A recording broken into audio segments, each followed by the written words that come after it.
Nagewaza, throwing techniques. Waza is further broken down into tachiwaza, which is throwing techniques involving hand, hip, or leg, and sutemewaza, which is sacrifice throws, using your body to take your opponent down. Tachiwaza has three subcategories: tewaza, hand throws; koshiwaza, hip throws; and ashiwaza, leg throws.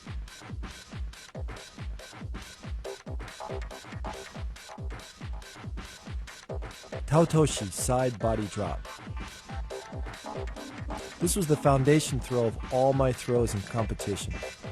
The key to Taotoshi is keeping your wrists relaxed and flexible, so when you snap them up, your opponent comes off balance. Try not to worry about where your feet are placed. Just worry about pulling your opponent off balance and turning as fast as you can. Again, let's look at the footwork. My left foot goes across his ankle and I pull my opponent over my foot. Again, as I set my opponent up, it's important to snap my wrists in order to create that kazushi or off balancing. Then I follow through. Remember, the key to throwing for ippon or full point is to use your whole body, not just your arms or legs, but your whole body committed 100%.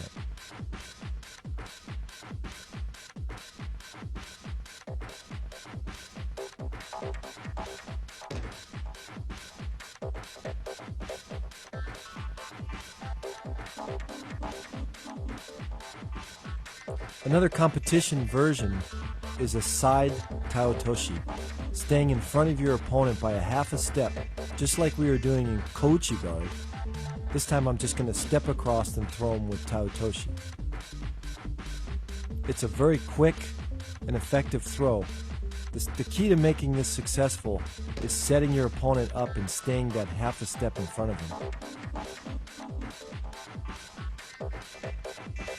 The timing is on the second step is when you should attack. Just think about your legs stepping across and keeping the throw nice and tight and quick.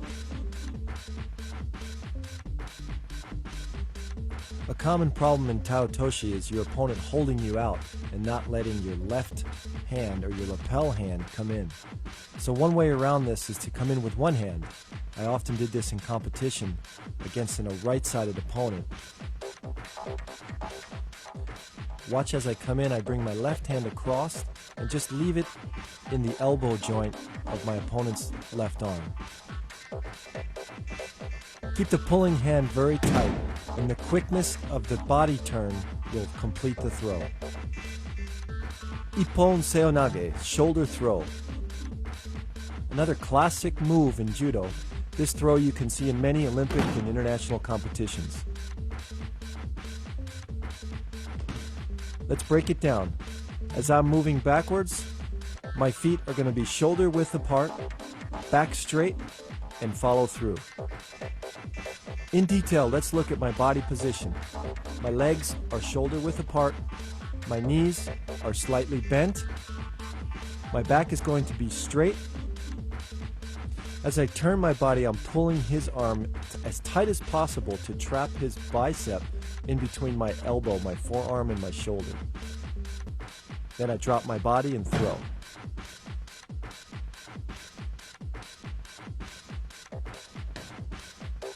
Again, my shoulder should be about the same height as his shoulder. I don't want to drop too low, otherwise his arm's going to come across my neck. In slow motion, I come in, turn, and throw. Let's look at it from a moving angle, the timing of it. As he steps forward, my body is twisting and turning into position. I create the off-balancing or timing by pulling him forward with my right hand. Again, the positioning of my legs should be about shoulder width apart. My left hand also is pulling forward to off-balance him. Let's look at it from a different angle. Notice how I pull him as tight as possible and then turn. There should not be any space in between my shoulder and his chest.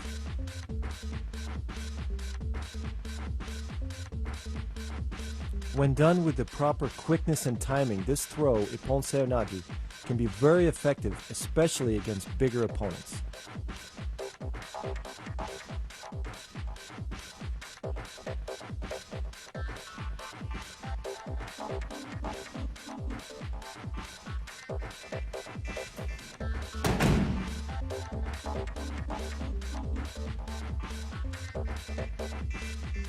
Morote seonage, shoulder throw.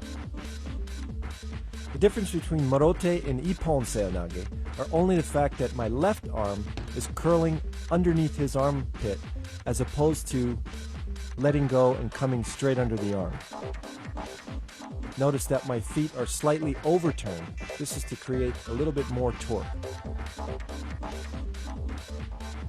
Again, you watch both feet are pointing a little bit to the right.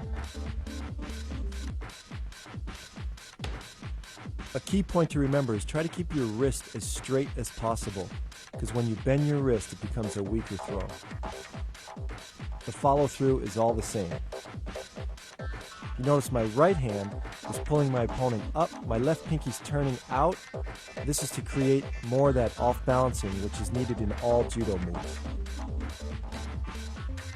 Try to bend as low as I can to come underneath his belt or center of gravity. Let's look in slow motion at the timing.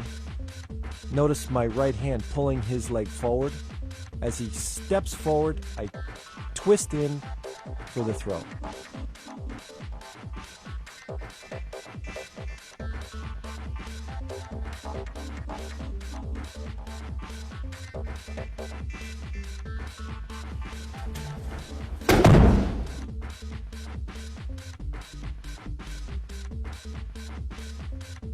Kataguruma, shoulder wheel.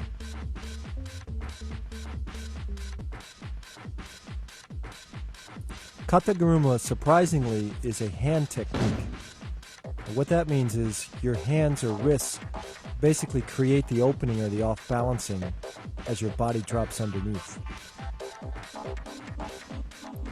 Notice how my hand pulls up, he moves onto his toes, I drop my body underneath and try to lift with my legs, keeping my back straight. Let's look in slow motion.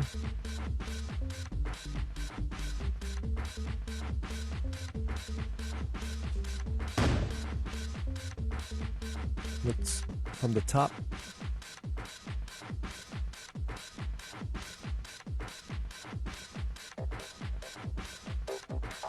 Now let's look at a more competitive version of Kataguruma. I simply duck under his far arm, lifting him onto my shoulders and throwing him back into the rear.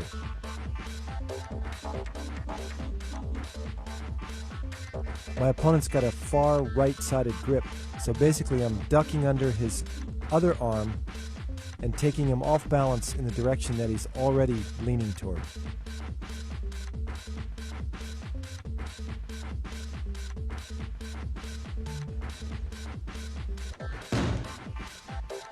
This takes a strong back, but again, you're lifting with your legs and not with your back.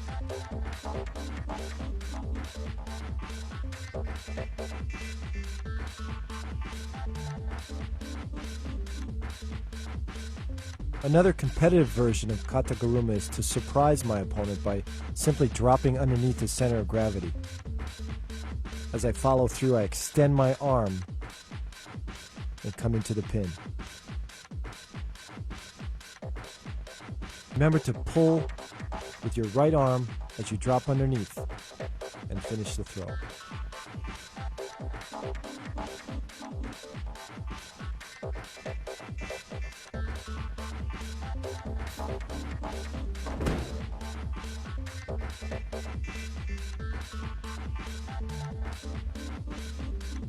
Uki otoshi, floating drop.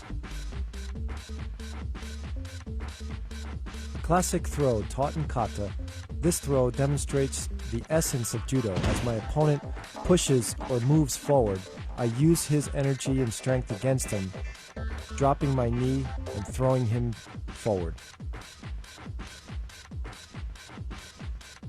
It's important to control the hikite, or the pulling arm. As I drop, I'm going to pull and whip my opponent across.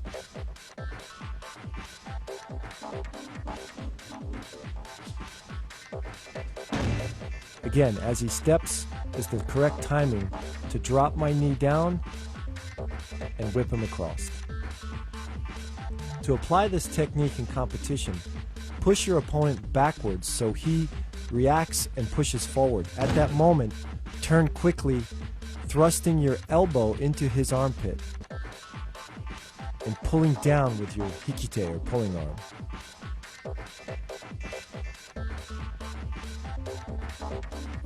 This timing involving all your body, your legs, and your arms creates that whipping motion.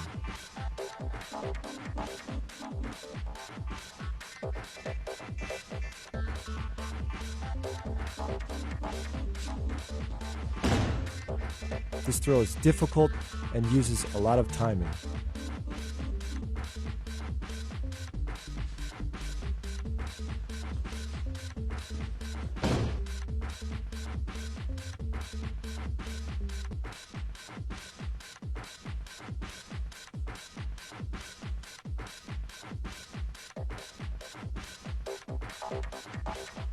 Tsukuenage, scooping throw. This is often used as a counter to uchimata in competition. As the person enters, block first, and then with your knees bent and your back straight, pick him straight up and straight down. It's important to control him with your left hand on his lapel. As you block him and pick him up, my left hand is controlling and then pulling down at the last second.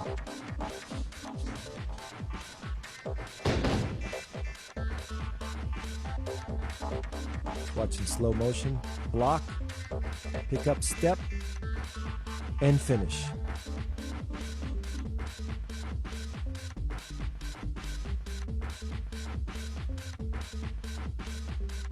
Notice I use my right knee to drive straight up in the air to help lift him.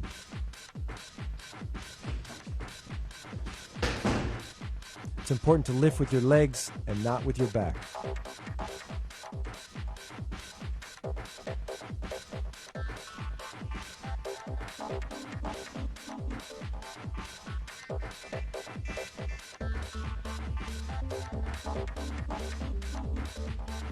Sumiotoshi, corner drop. Another throw that demonstrates the pure essence of judo. Timing.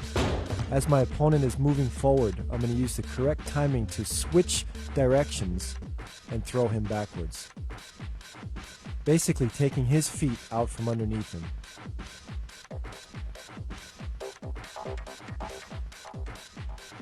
This is all done with control of the upper body and my wrists. Keep my wrists flexible enough to use it as a whipping motion to change his direction. I'm also planting my feet deep into the mat and pushing back at the right time. This throw is an important teaching tool to show the fundamentals of how judo really works. Morote gari, leg scoop. In this technique, I surprise my opponent by dropping my body below his center of gravity and scooping up his legs. Notice how I stand upright, and as he approaches me, at the last second, I drop with my back straight, my knees bent, and drive straight forward. Try to grab just behind the knees. By grabbing here, you'll off-balance your opponent and simply scoop him forward.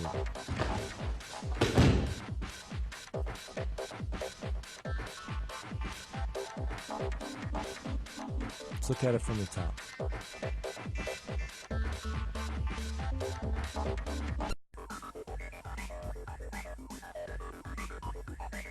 Ogoshi, hip throw.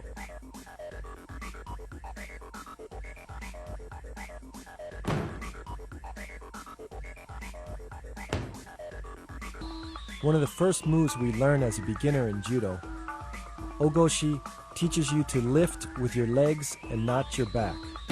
Your arm basically grabs around his back, sometimes grabbing the belt, other times just placing your hand behind his back. Pulling arm extends out. As you pivot, turn your head.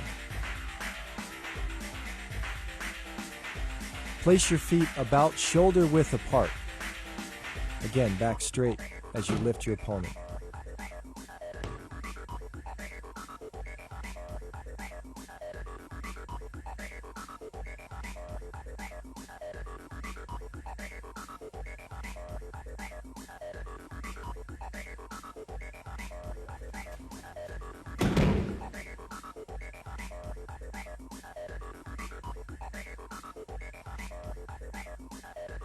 Ukigoshi, floating hip throw.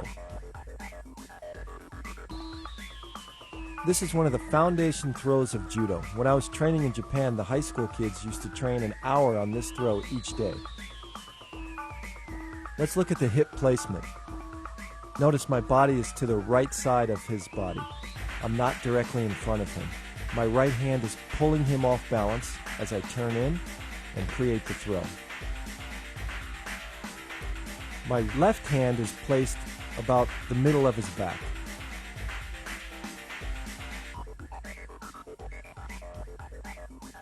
Again, from the front view, you can see that I'm a little bit off to the side. This creates a whipping effect.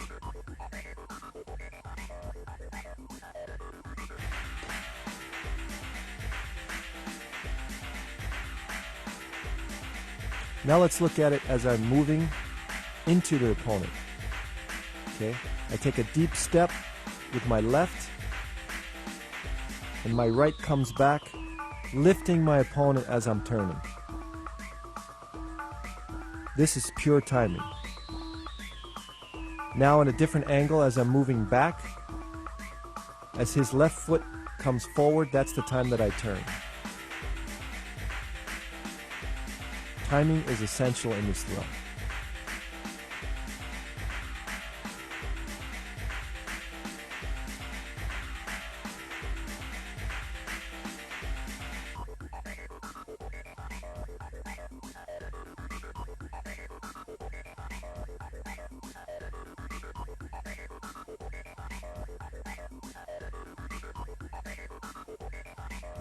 Tsurikomi goshi, lifting hip throw. Another classic technique that every beginner should learn first. Most important is my body position. As I pull my opponent off balance using both my left hand and my right hand, again, my feet are shoulder width apart, and my knees bend, but my back stays straight. And then I lift my opponent when my knees come up. The left lapel does all the controlling. Okay, look at my left hand, the way I lift it up. When I lift my left hand up, he comes to his toes. That creates kazushi, or off balancing. Again, the left hand positioning or the left elbow positioning is against his chest.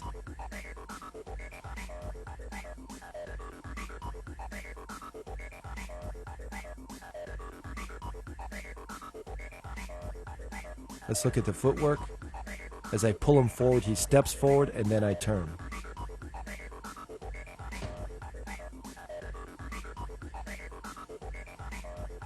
It's sometimes a difficult position to get into, and beginners often feel like they're off balance when they're practicing this move.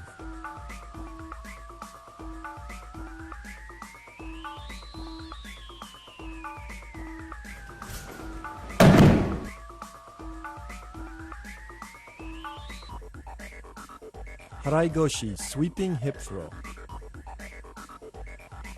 This throw is often used by tall fighters because their legs are long and they're able to sweep out their opponent's legs at ease. The timing is similar to like a koshiguruma or any other hip throw.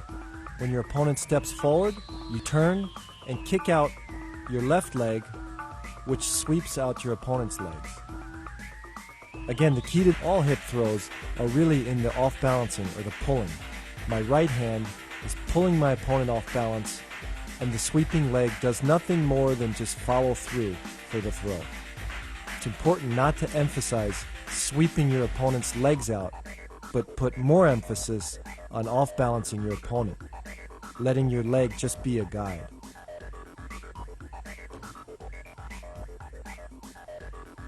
Let's watch in slow motion.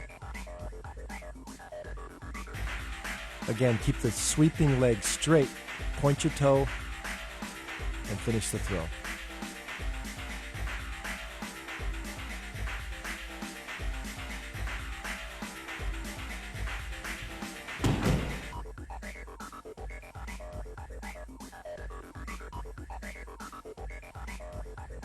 Hanegoshi, spring hip throw.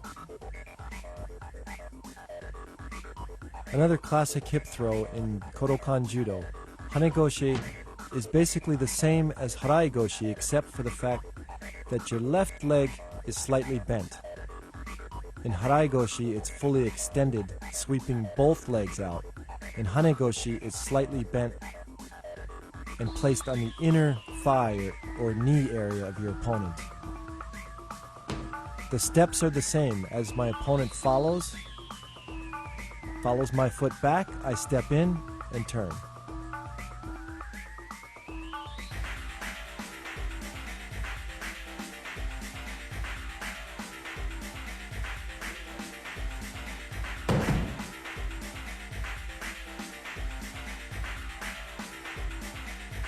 Utsurigoshi, changing hip throw. This is a classic counter in judo, where basically I'm replacing his hip with my hip. As he comes in, I check or block, lift him straight up in the air, and throw my hip in for like an ogoshi.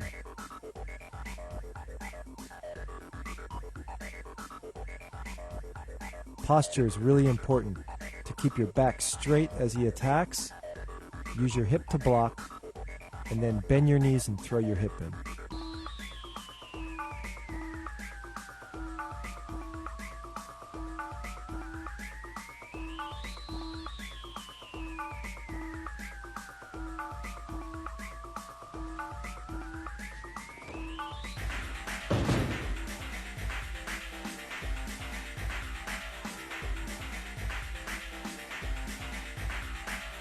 My pulling hand is very important also to control his body.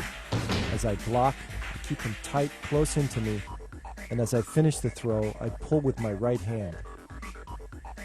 Look from the top. Again, keeping my back straight, block, and switch hips. Ushiro goshi, rear hip throw. This is a classic counter against a hip throw, where I check and then basically just take my opponent straight up and straight back. Notice how I block with my hip first, bend my knees, lift with my legs, and take him straight back. This works well against a person who's a little bit taller than you because you're able to get underneath him easier.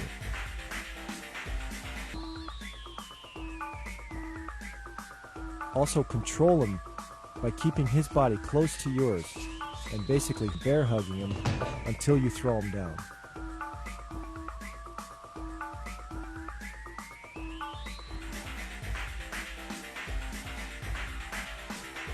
Again, keep my back straight.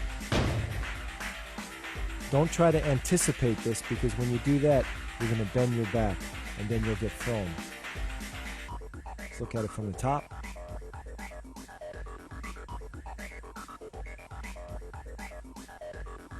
Straight up and straight down.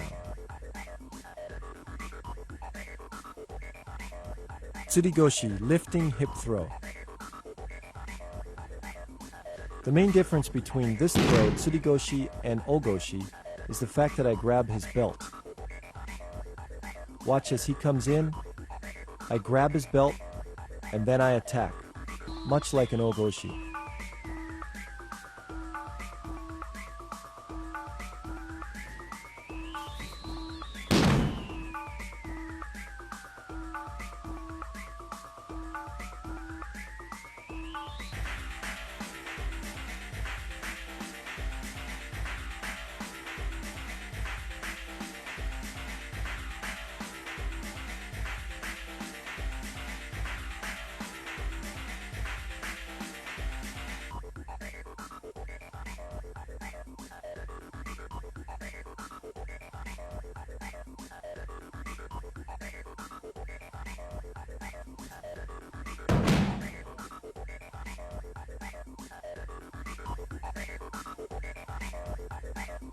Another variation is to pull my opponent down and grab his belt from over his shoulder. Basically, I use the same hip movement with my legs shoulder width apart, and I use the pulling arm to complete the throw.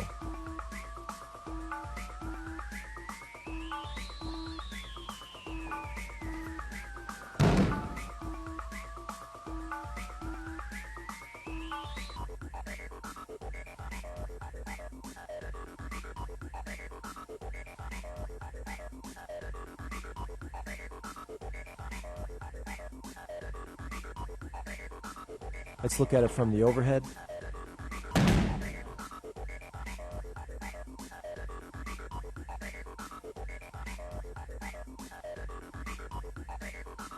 Koshi-guruma, hip wheel. This is one of the fundamental throws in judo. It's important to learn this well because it enhances your other hip throws.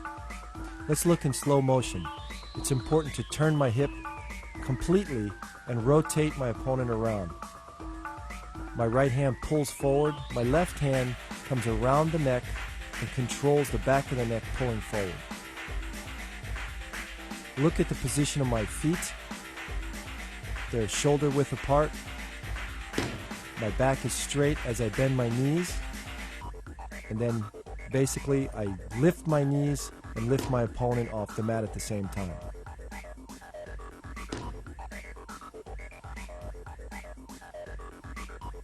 Look in slow motion again. Proper positioning and then explode.